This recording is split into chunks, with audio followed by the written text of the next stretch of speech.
White. There was once a queen who had no children, and it grieved her sorely. One winter's afternoon she was sitting by the window sewing when she pricked her finger, and 3 drops of blood fell on the snow. Then she thought to herself, "Ah, what would I give to have a daughter with skin as white as snow and cheeks as red as blood?" After the while a little daughter came to her with skin as white as snow and cheeks as red as blood. So they called her Snow White. But before Snow White had grown up, her mother, the queen, died when her father married again a most beautiful princess who was very vain of her beauty and jealous of all women who might be thought as beautiful as she was. And every morning she used to stand before her mirror and say, "Mirror, mirror, on the wall, who is the fairest of us all?" And the mirror always used to reply, "Queen, queen, on thy throne, the greatest beauty is thine own." But Snow White grew the fairer and fairer every year, till at last one day when the queen in the morning spoke to her mirror and said, "Mirror, mirror, on the wall, who is the fairest of us all?" The mirror replied, "Queen, queen, on thy throne, Snow White's the fairest thou must own." Then the queen grew terribly jealous of Snow White and thought how she could get rid of her, till at last she went to a hunter and engaged him for a large sum of money to take Snow White out into the forest and there kill her and bring back her heart.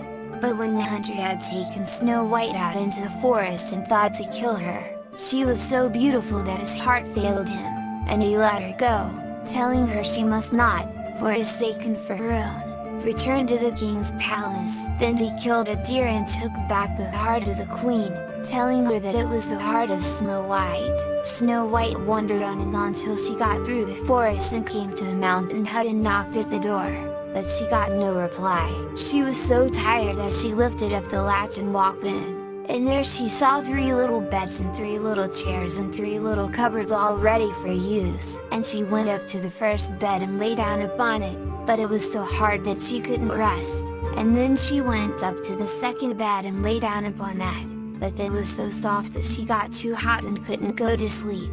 So she tried the third bed, but that was neither too hard nor too soft, but suited her exactly, and she fell asleep there. In the evening the owners of the hut, who were 3 little dwarfs who earned their living by digging coal in the hills, came back to their home, and when they came in, after they had washed themselves, they went to their beds, and the first of them said, "Somebody has been sleeping in my bed." And then the second one said, "And somebody's been sleeping in my bed." And the third one called out in a shrill voice, for he was so excited, "Somebody is sleeping in my bed, just look how beautiful she is."